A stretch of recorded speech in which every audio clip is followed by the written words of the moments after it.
नमस्कार दोस्तों, एक बार फिर से स्वागत है आप सभी लोगों का आज की क्लास में।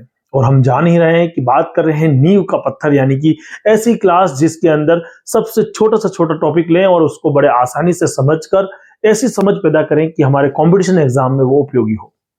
विद्यार्थियों, इससे पहले कि हम क्लास को प्रारंभ करें, आप लोगों को उत्साहित करने के लिए एक मोटिवेशनल पॉइंट रख रहा हूं, उसे आप ध्यान से सुनिए। दोस्तों, कई बार जीवन में ऐसी परिस्थितियां उत्पन्न हो जाती है कि लोग आपका अंकन शून्य से कर लेते हैं, यानी कि उनके जीवन में आपका कोई महत्व नहीं होता, या यूं कह दूं कि वो आपको उसके लायक नहीं समझते।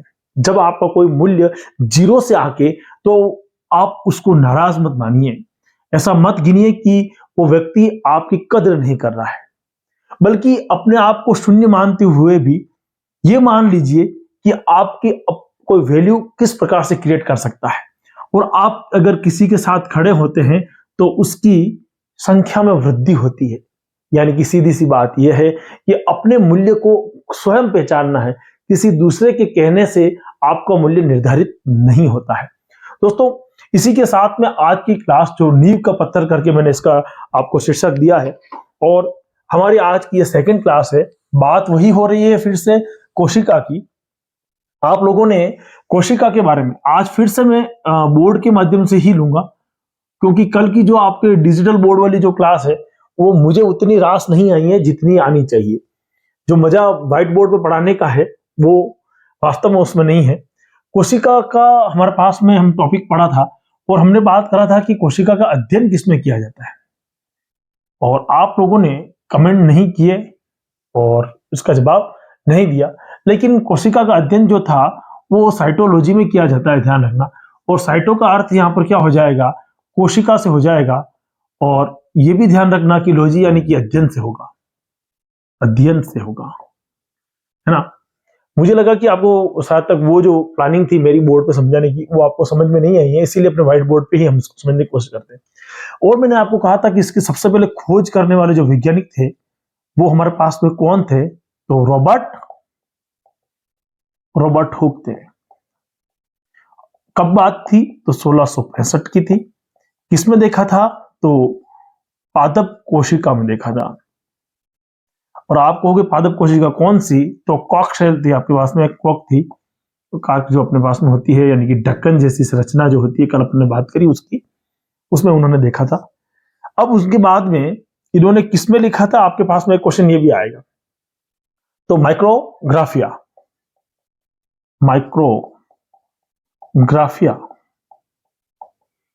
माइक्रोग्राफिया नामक पुस्तक में इन्होंने क्या किया था, अपने पूरे पार्ट को लिखा था।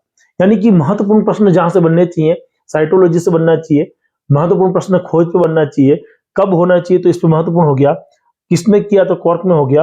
और यहां पर भी महत्वपूर्ण क्या आ जाएगा कि कौन सी पुस्तक के अंदर इन्होंने इसको मेंशन किया था, तो हमारे पास में क्या आ जाएगा, माइक्रोग्राफिया आ जाएगा।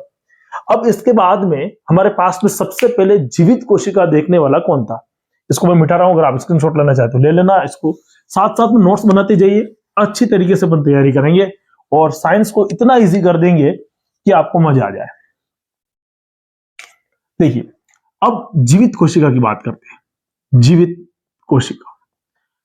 कोशिका क्यों कह रहा हूं मैं, तो क्या सबसे पहले रॉबर्ट हुक ने देखा वो जीवित कोशिका नहीं थी? नहीं साहब। रॉबर्ट हुक ने कब देखा था, तो उन्होंने जो कोशिका को देखा था,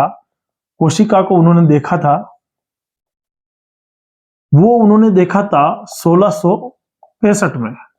और मैंने आपको कल एक पॉइंट बताया था, क्या बताया था, कि भाई जब इसके अंदर 9 साल जोड़ दिए जाएं, 9 वर्षों को जोड़ दिया जाए, कोई भी नया बच्चे का जब जन्म होता है, यूं कहेंगे तो कितने सालों में हो जाता है बच्चे का जन्म, 1 साल, यानी कि 9 माह में। यहां पर हम क्या गिन रहे हैं, 9 साल।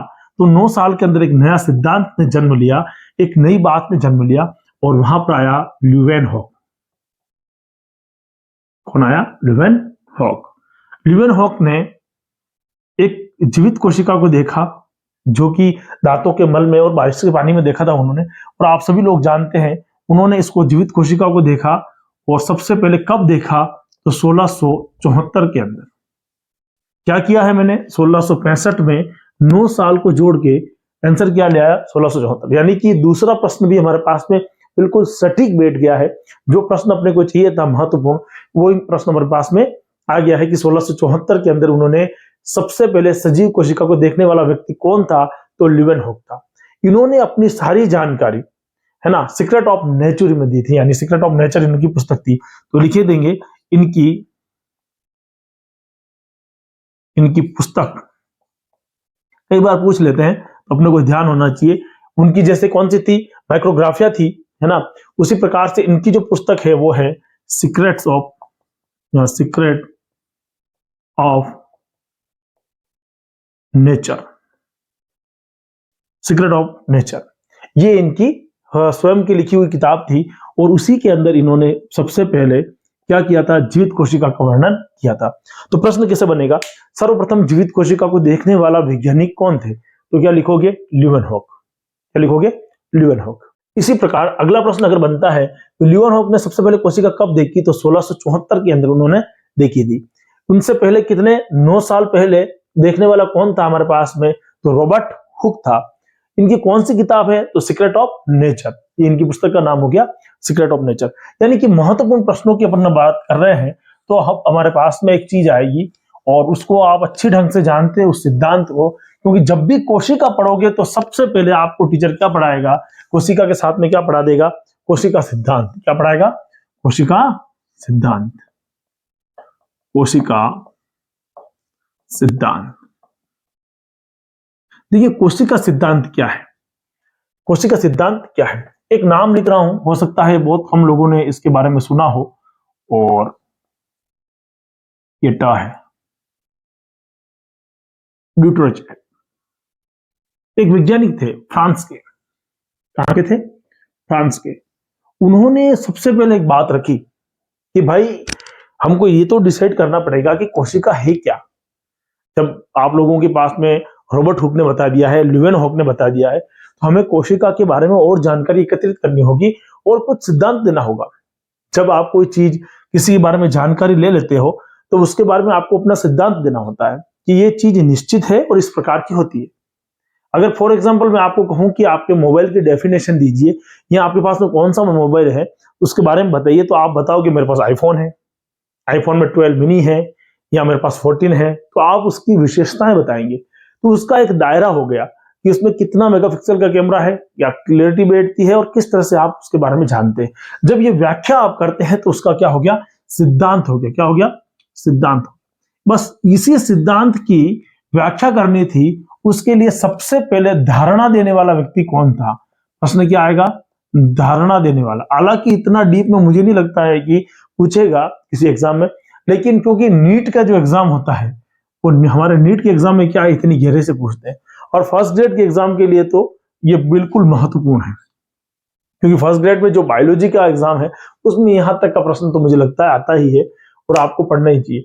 लेकिन जो जनरल साइंस है उसमें कई बार पूछ ले धारणा देने वाला वैज्ञानिक क्या है, और आप जानते हैं कि कोशिका सिद्धांत किसने दिया, कोशिका सिद्धांत।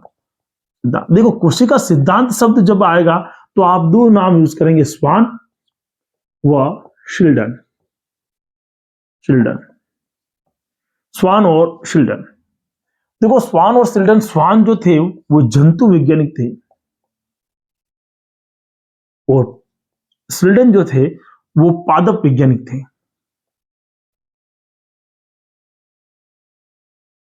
स्वान क्या है, जंतु वैज्ञानिक थे, और शिल्डन क्या थे, पादप वैज्ञानिक थे। देखो स्वान का मतलब वैसे अपन देखें संस्कृत की भाषा के अनुसार तो कुत्ता होता है, और कुत्ता कैसा होता है, जंतु होता है। तो ऐसे करके अपन याद रख लेंगे कि स्वान कैसे वैज्ञानिक थे, जंतु वैज्ञानिक। दोनों ही जर्मनी के थे, यानी कि जर्मन देश थे तो जर्मनी के थे। ये ध्यान रखने वाली बात है कि कोशिका सिद्धांत को देने वाले दोनों वैज्ञानिक कहाँ के थे, जर्मनी के थे। कौन से वैज्ञानिक जंतु वैज्ञानिक से संबंधित थे, तो जंतु वैज्ञानिक से संबंधित कौन से है, स्वान है। कौन से वैज्ञानिक जो है पादप विज्ञान से संबंधित थे, तो आप कहेंगे कि ये शिल्डन है। आप कहेंगे कि अगर प्रश्न बनता है कोशिका सिद्धांत किसने दिया, तो स्वान और शिल्डन ने दिया। अगर आपको पूछा जाए कि कोशिका सिद्धांत की धारणा किसने दी, तब आप कहेंगे कि ड्यूटरोचेट ने दी। ये बात आप लोगों को समझ में आनी चाहिए कि फ्रांस के वैज्ञानिक थे और इनके बारे में अपन जानते हैं। अब महत्वपूर्ण यह है कि जो स्वान और शिल्डन दोनों थे वो दोनों जर्मनी के थे, और जर्मनी के थे, तो उन्होंने उस समय एक सिद्धांत चल रहा था, सतत जनन सिद्धांत। कौन सा सिद्धांत चल रहा था? सतत जनन सिद्धांत। सतत जनन सिद्धांत का उन्होंने क्या किया, उन्होंने, जैसे आप लोग मेरे इस वीडियो को अच्छा लगेगा क्या करेंगे, लाइक करेंगे, वैसे ही समर्थन, यानी कि लाइक करने का मतलब क्या हो गया, समर्थन दिया। तो उन्होंने भी क्या दिया, समर्थन दिया था। उन्होंने क्या दिया था, समर्थन दिया था। याद रखने वाली सीधी सी बात है कि जो स्वान और सिल्डन थे, उन्होंने सतत जननवाद या सिद्धांत को क्या दिया था, समर्थन दिया था। इन दोनों ने मिलकर कौन सा सिद्धांत दिया, कोशिका सिद्धांत दिया। अच्छा, सबसे पहले धारणा देने वाले वैज्ञानिक कौन थे, डिटरोचेट थे। वो कहां के थे, वो फ्रांस के थे। ये महत्वपूर्ण बिंदु हो जाते हैं कोशिका सिद्धांत के बारे में। अब इसी कहानी के बीच में, कोशिका सिद्धांत के बीच में ही एक कहानी और आ जाती है, क्योंकि ये हमने जो बात पढ़ी ना, वो बात थी 1838 की। 1838 की। ध्यान रखने वाली बात ये, दोनों 8-8 जो आ रहे हैं ना, वो मोह माया का अंक है। दोनों 8-8 और 1 और 3 स्वान और सिल्डन, याद रखिए। तो 1838 के अंदर सबसे पहले स्वान और सिल्डन ने मिलकर ही कोशिका सिद्धांत दिया।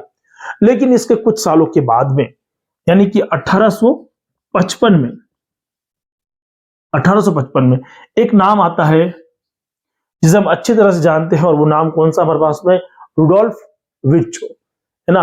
वायरस शब्द से परिचित होंगे आप, तो वहीं से रुडोल्फ विर्चो, इन्होंने कोशिका सिद्धांत का कुछ बदला हुआ रूप प्रस्तुत किया। सबसे पहले रुडोल्फ विर्चो जो थे, उन्होंने कोशिका सिद्धांत का क्या किया, कुछ बदला हुआ रूप प्रस्तुत किया, और इन्होंने कह दिया कि कोशिका का जन्म कोशिका से होता है ना। कोशिका का जन्म किससे होता है, कोशिका से होता है, यानी कि एक नई कोशिका का जन्म पुरानी कोशिका से होगा।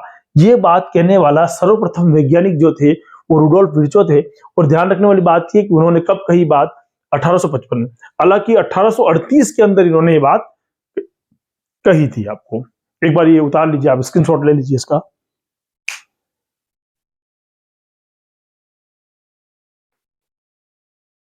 चलिए साहब, कोशिका सिद्धांत के कुछ भाग और हैं, उन पर चर्चा करते हैं। कोशिका के अंदर एक जीव द्रव्य पाया जाता है, मिटा दो इसको। कोशिका के अंदर क्या पाया जाता है, जीव द्रव्य पाया जाता है। जीव द्रव्य के बिना कोशिका संभव नहीं है।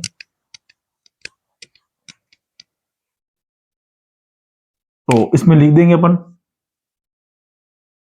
कोशिका जीव द्रव्य युक्त होती है ना। अगर बात करें जीव द्रव्य के बिना किसी कोशिका की, तो संभव नहीं है। दूसरी बात, कोशिका का जन्म किससे होता है, कोशिका का निर्माण कोशिका से होता है। यह भी एक महत्वपूर्ण बात है।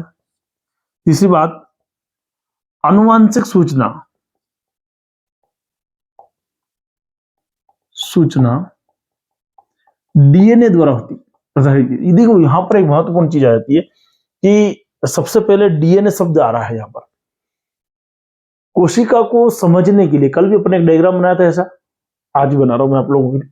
सबसे बाहरी जो है वो प्लाज्मा मेम्ब्रेन, जंतु कोशिका लेके समझ रहे, तो प्लाज्मा मेम्ब्रेन है, और बीचों बीच में कौन आएगा, केंद्रक। इन केंद्रक और प्लाज्मा मेम्ब्रेन के बीच में, है ना, ये प्लाज्मा मेम्ब्रेन जो है, कोशिका झिल्ली जो है, और ये केंद्रक है अपने पास में। इन दोनों के बीच में जो पदार्थ होता है वही जीव द्रव्य है। यही क्या है, जीव द्रव्य है। इन दोनों के बीच में पाया जाने वाला पदार्थ क्या है, जीव द्रव्य। तो अपने को ये महत्वपूर्ण सूचना के रूप में याद कर लेना। आज हमने जो टॉपिक पढ़े हैं, उस टॉपिक के अंदर बहुत ही छोटे रूप में लिए हैं, और कोशिश ये करिए कि आप तक पूरा जो भी नॉलेज मैं पहुंचाना चाह रहा हूं पहुंचे। कल हम बात करेंगे पादप कोशिका और जंतु कोशिका में अंतर। पादप कोशिका और जंतु कोशिका के अंदर अंतर। अगर आपको ये वीडियो अच्छा लग रहा है, तुरंत प्रभाव से अपने विद्यार्थी मित्रों को शेयर करना है, और आपको सिद्ध करना है कि इस वीडियो की सीरीज को हम लगातार बनाएं। इसके लिए आपको भी मेहनत करनी होगी, अपने मित्रों तक पहुंचाना होगा। दोस्तों एक बात और कह देता हूं कि एक एक टॉपिक को लेकर क्लियर कराने का उद्देश्य यही है कि प्रतिदिन आप तक कुछ नया पहुंचे। तो प्रातः 8 बजे आपके पास में ये वीडियो मिले, तब तक अपने मित्रों को शेयर कर दीजिए। और कल बात करेंगे पादप कोशिका और जंतु कोशिका। जय हिंद, जय भारत।